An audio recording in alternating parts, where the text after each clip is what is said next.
Section 14. Distortion in Dreams, Analysis.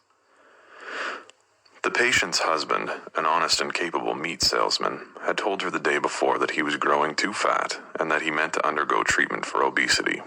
He would rise early, take physical exercise, keep to a strict diet, and above all, accept no more invitations to supper. She proceeds jestingly to relate how her husband, at a table d'hôte, had made the acquaintance of an artist who insisted upon painting his portrait, because he, the painter, had never seen such an expressive head.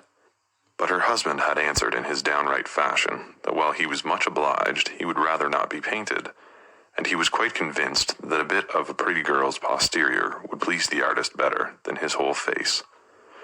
She is very much in love with her husband and teases him a good deal.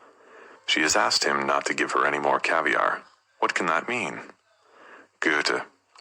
And if he has no backside, how can the nobleman sit? As a matter of fact, she had wanted for a long time to eat a caviar sandwich every morning, but had grudged the expense.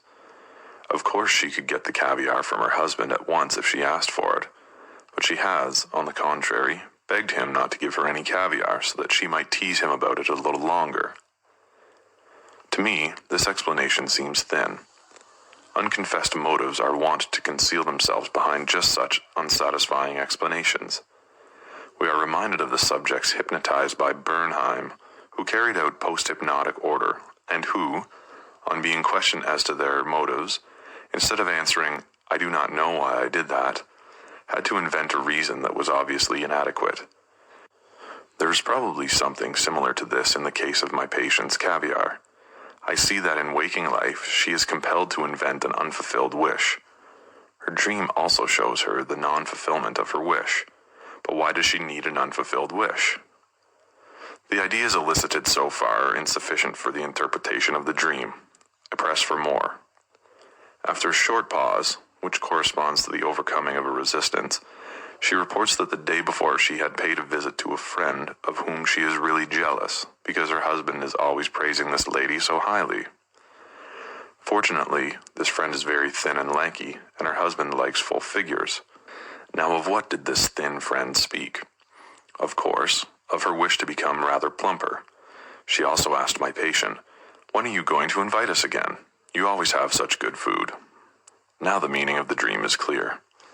I am able to tell the patient, it is just as though you had thought at the moment of her asking you that, of course, I'm to invite you so that you can eat at my house and get fat and become still more pleasing to my husband. I would rather give no more suppers. The dream then tells you that you cannot give a supper, thereby fulfilling your wish not to contribute anything to the rounding out of your friend's figure. Your husband's resolution to accept no more invitations to supper in order that he may grow thin teaches you that one grows fat on food eaten at other people's tables. Nothing is lacking now but some sort of coincidence which will confirm the solution. The smoked salmon in the dream has not yet been traced.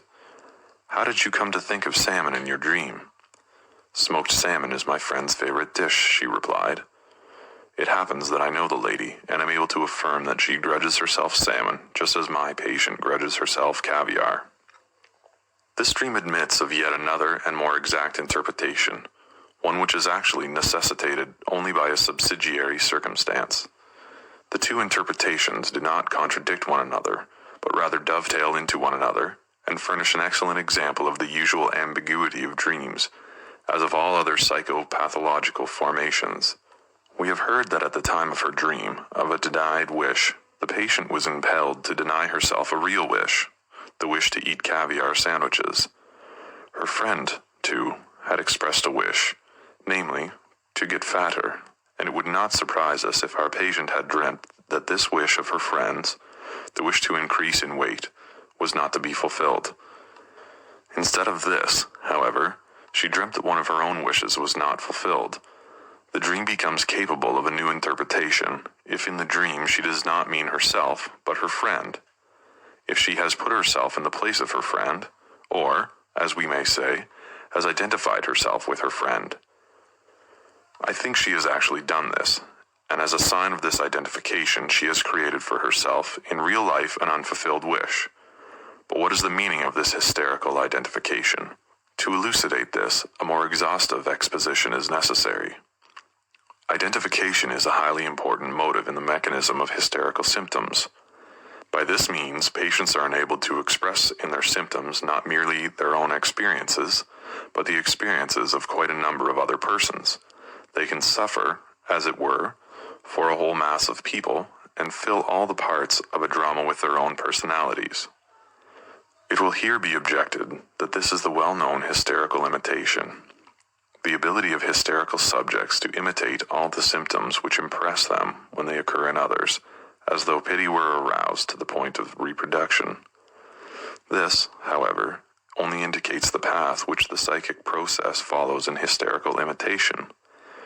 But the path itself and the psychic act which follows this path are two different matters. The act itself is slightly more complicated than we are prone to believe the imitation of the hysterical to be. It corresponds to an unconscious end process, as an example will show.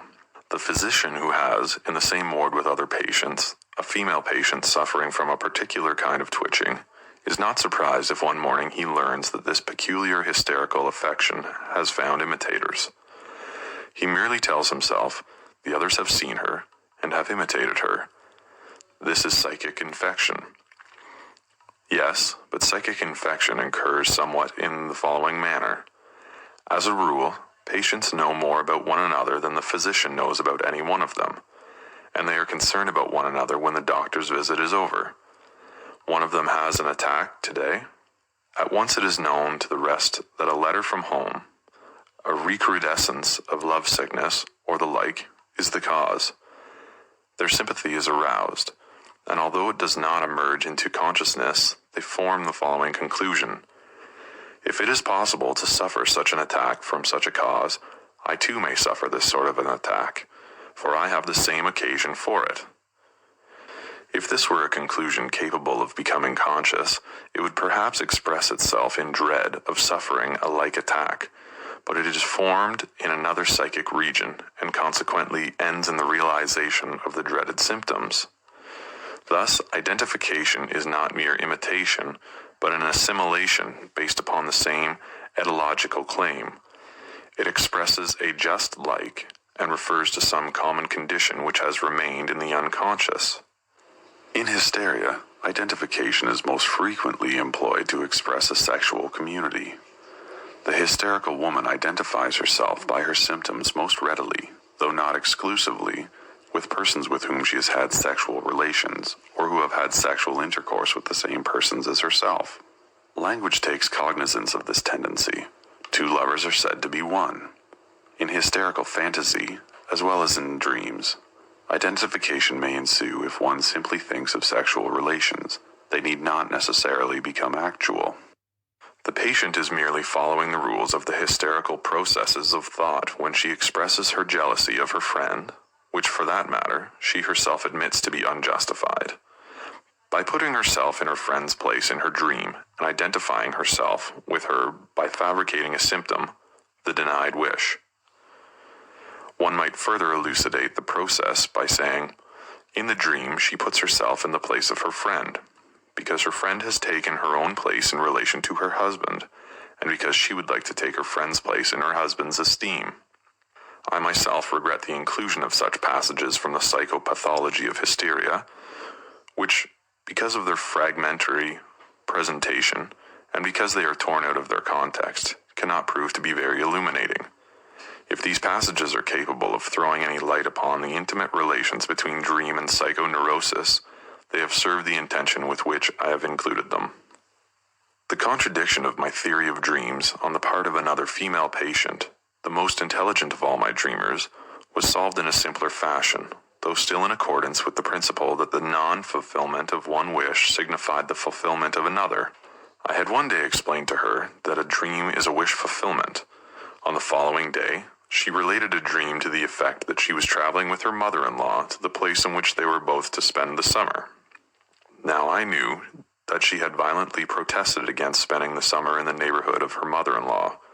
I also knew that she had fortunately been able to avoid doing so, since she had recently succeeded in renting a house in a place quite remote from that to which her mother-in-law was going, and now the dream reversed this desired solution. Was not this a flat contradiction of my theory of wish fulfillment? One had only to draw the inferences from this dream in order to arrive at its interpretation. According to this dream, I was wrong, but it was her wish that I should be wrong, and this wish the dream showed her as fulfilled. But the wish that I should be wrong, which was fulfilled in the theme of the country house, referred in reality to another and more serious matter. At that time I had inferred, from the material furnished by her analysis, that something of significance in respect to her illness must have occurred at a certain time in her life. She had denied this because it was not present in her memory. We soon came to see that I was right. Thus her wish that I should prove to be wrong, which was transformed into the dream that she was going into the country with her mother-in-law, corresponded with the justifiable wish that those things, which were then only suspected, had never occurred. Without an analysis, and merely by means of an assumption, I took the liberty of interpreting a little incident in the life of a friend who had been my companion through 8 classes at school. He once heard a lecture of mine, delivered to a small audience, on the novel idea that dreams are wish fulfillments. He went home, dreamt that he had lost all his lawsuits, he was a lawyer, and then complained to me about it. I took refuge in the evasion. One can't win all one's cases, but I thought to myself, if, for 8 years, I sat as primus on the first bench, while he moved up and down somewhere in the middle of the class, may he not naturally have had the wish, ever since his boyhood, that I too might for once make a fool of myself? Yet another dream of a more gloomy character was offered me by a female patient in contradiction of my theory of the wish dream. This patient, a young girl, began as follows. You remember that my sister has now only one boy, Charles. She lost the elder one, Otto, while I was still living with her. Otto was my favorite. It was I who really brought him up. Like the other little fellow, too, but of course, not nearly as much as his dead brother. Now I dreamt last night that I saw Charles lying dead before me. He was lying in his little coffin, his hands folded. There were candles all about. And, in short, it was just as it was at the time of little Otto's death, which gave me such a shock. Now tell me, what does this mean? You know me. Am I really so bad as to wish that my sister should lose the only child she has left? Or does the dream mean that I wish that Charles had died rather than Otto, whom I liked so much better? I assured her that this latter interpretation was impossible. After some reflection, I was able to give her the interpretation of the dream, which she subsequently confirmed. I was able to do so because the whole previous history of the dreamer was known to me.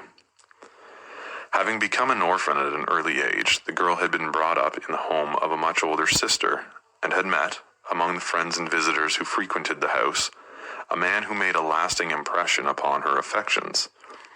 It looked for a time as though these barely explicit relations would end in marriage, but this happy culmination was frustrated by the sister, whose motives were never completely explained. After the rupture, the man whom my patient loved avoided the house. She herself attained her independence sometime after the death of little Otto, to whom, meanwhile, her affections had turned. But she did not succeed in freeing herself from the dependence due to her affection for her sister's friend. Her pride bade her avoid him, but she found it impossible to transfer her love to the other suitors who successively presented themselves. Whenever the man she loved, who was a member of the literary profession, announced a lecture anywhere, she was certain to be found among the audience, and she seized every other opportunity of seeing him unobserved. I remembered that on the previous day she had told me that the professor was going to a certain concert, and that she too was going, in order to enjoy the sight of him. This was on the day before the dream, and the concert was to be given on the day on which she told me the dream. I could now easily see the correct interpretation, and I asked her whether she could think of any particular event which had occurred after Otto's death. She replied immediately, "Of course. The professor returned then after a long absence, and I saw him once more beside little Otto's coffin. It was just as I had expected. I interpreted the dream as follows. If now the other boy were to die, the same thing would happen again. You would spend the day with your sister, the professor would certainly come to offer his condolences, and you would see him once more under the same circumstances as before. The dream signifies nothing more than this wish of yours to see him again, a wish against which you are fighting inwardly. I know that you have the ticket for today's concert in your bag. Your dream is a dream of impatience. It has anticipated by several hours the meeting which is to take place today. In order to disguise her wish, she had obviously selected a situation in which wishes of the sort are commonly suppressed, a situation so sorrowful that love is not even thought of. And yet it is entirely possible that even in the actual situation beside the coffin of the elder, more dearly loved boy, she had not been able to suppress her tender affection for the visitor whom she had missed for so long. A different explanation was found in the case of a similar dream of another patient, who in earlier life had been distinguished for her quick wit and her cheerful disposition, and who still displayed these qualities, at all events in the free associations which occurred to her during treatment. In the course of a longer dream, it seemed to this lady that she saw her 15-year-old daughter lying dead before her in a box. She was strongly inclined to use this dream image as an objection to the theory of wish fulfillment, although she herself suspected that the detail of the box must lead to a different conception of the dream. For in the course of the analysis, it occurred to her that on the previous evening, the conversation of the people in whose company she found herself had turned on the English word box, and upon the numerous translations of it into German, such as Schachtel, Loge, Kasten, or Fiege, etc. From other components of the same dream, it was now possible to add the fact that the lady had guessed at the relationship between the English word box and the German Buchse, and had then been haunted by the recollection that Buchse is used in vulgar parlance to denote the female genitals. It was therefore possible, treating her knowledge of topographical anatomy with a certain indulgence, to assume that the child in the box signified a child in the mother's womb. At this stage of the explanation, she no longer denied that the picture in the dream actually corresponded with a wish of hers. Like so many other young women, she was by no means happy on finding that she was pregnant, and she had confessed to me more than once the wish that her child might die before its birth. In a fit of anger, following a violent scene with her husband, she had even struck her abdomen with her fists in order to injure the child within. The dead child was therefore really the fulfillment of a wish, but a wish which had been put aside for 15 years, and it is not surprising that the fulfillment of the wish was no longer recognized after so long an interval, for there had been many changes in the meantime. The group of dreams, having as content the death of beloved relatives, to which belong the last two mentioned, will be considered again under the head of typical dreams.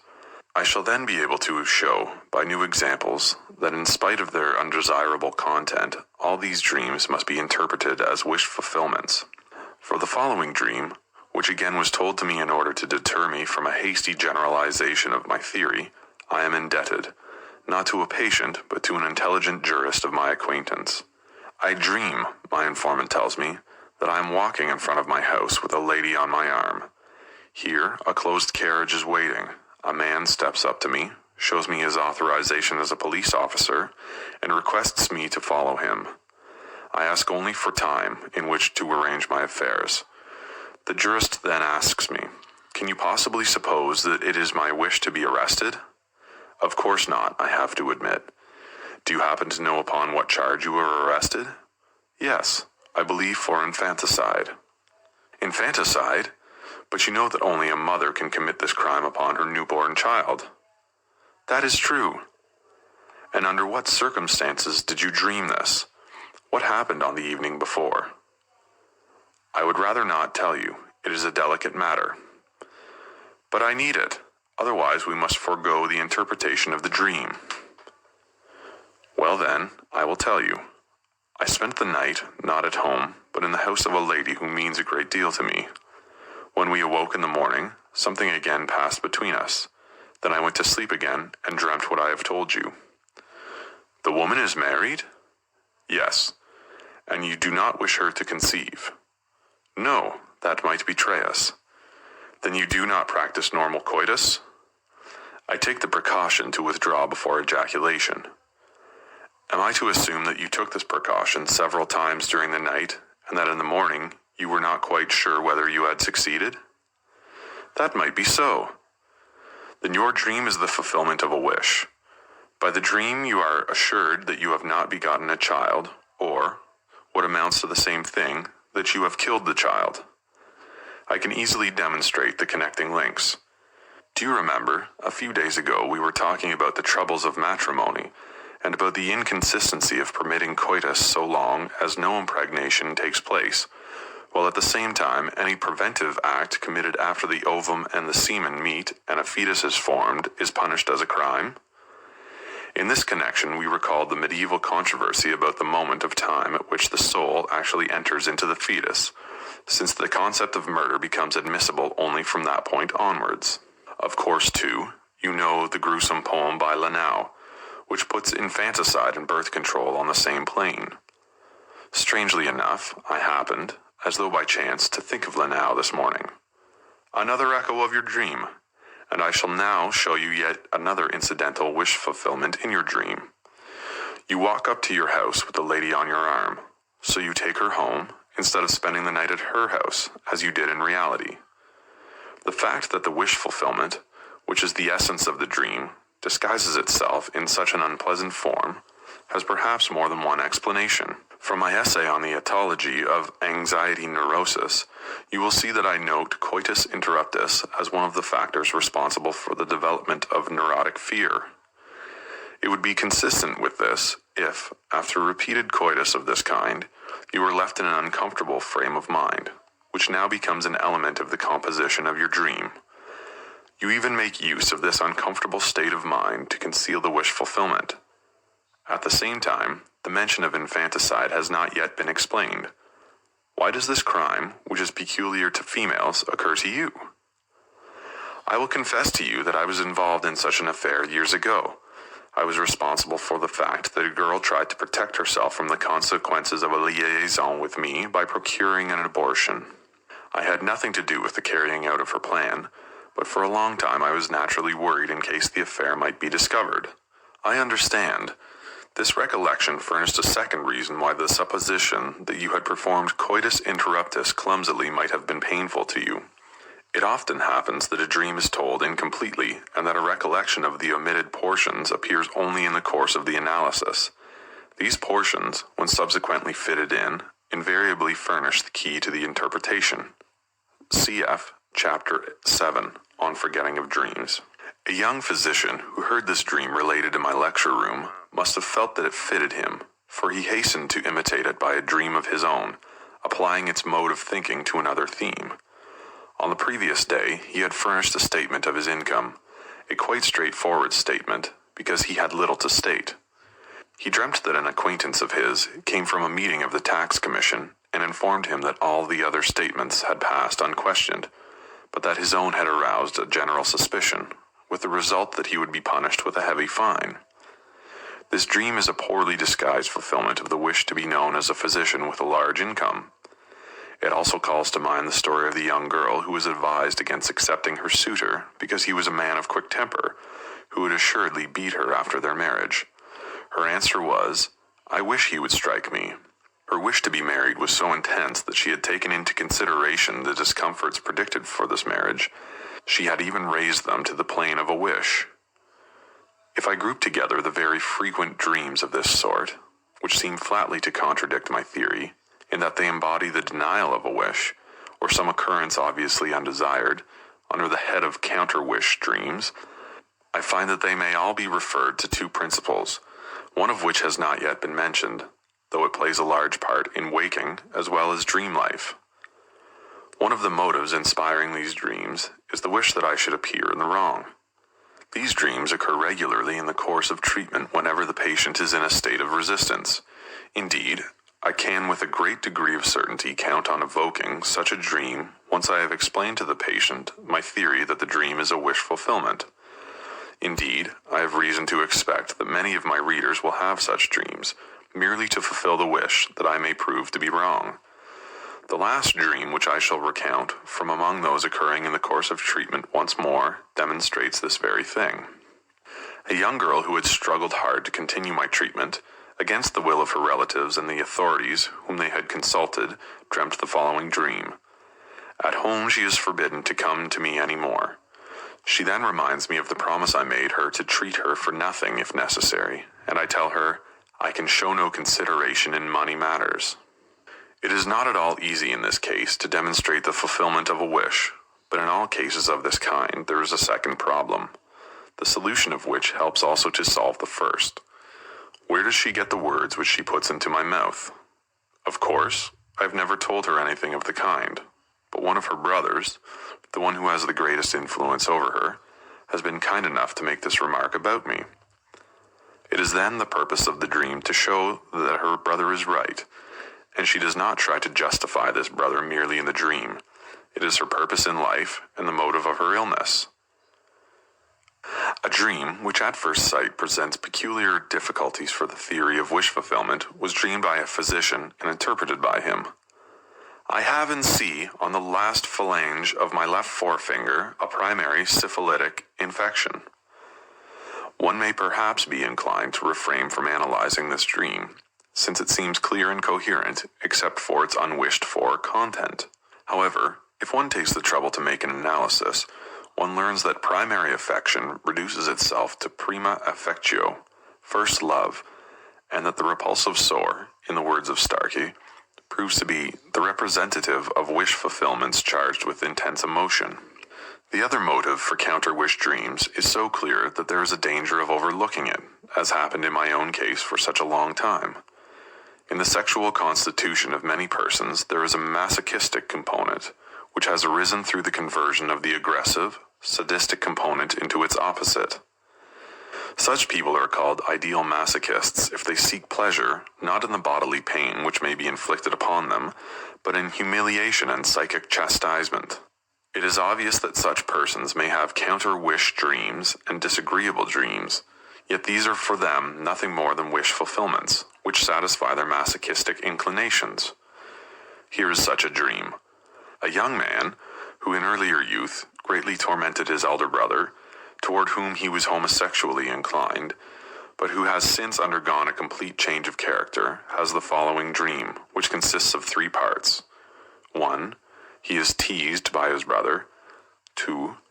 2 adults are caressing each other with homosexual intentions. 3. His brother has sold the business, the management of which the young man had reserved for his own future.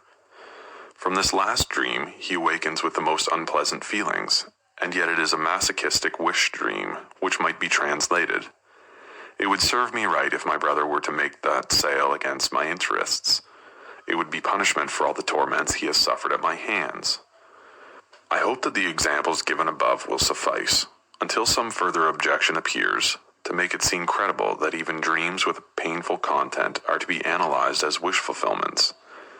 Nor should it be considered a mere matter of chance that, in the course of interpretation, one always happens upon subjects about which one does not like to speak or think.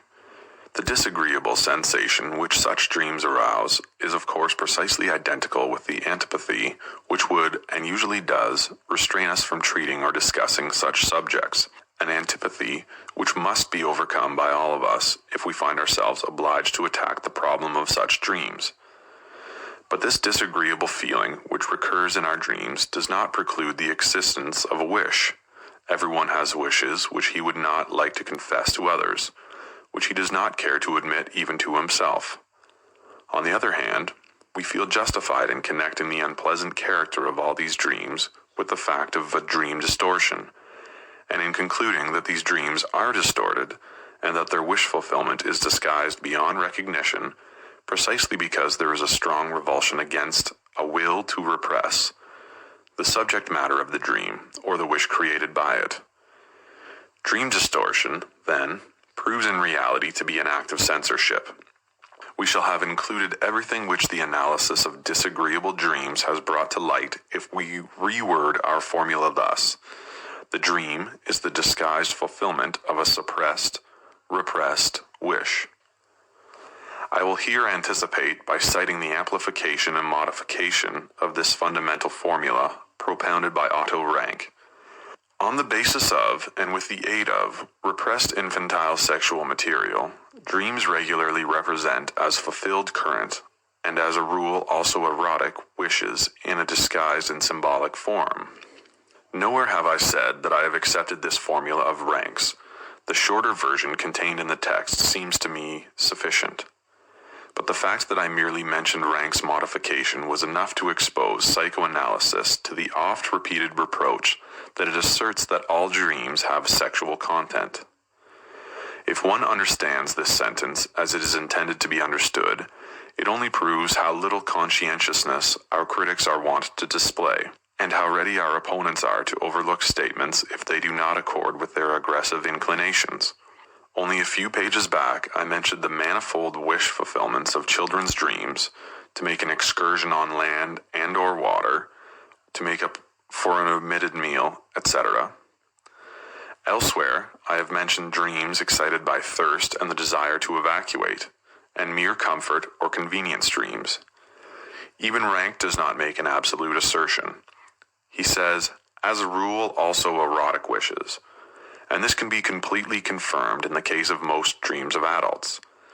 The matter has, however, a different aspect if we employ the word sexual in the sense of eros, as the word is understood by psychoanalysts. But the interesting problem of whether all dreams are not produced by libidinal motives in opposition to destructive ones has hardly been considered by our opponents. Now there still remain to be considered, as a particular suborder of dreams with painful content, the anxiety dreams, the inclusion of which among the wish dreams will still be less acceptable to the uninitiated. But I can here deal very cursorily with the problem of anxiety dreams. What they have to reveal is not a new aspect of the dream problem. Here, the problem is that of understanding neurotic anxiety in general. The anxiety which we experience in dreams is only apparently explained by the dream content.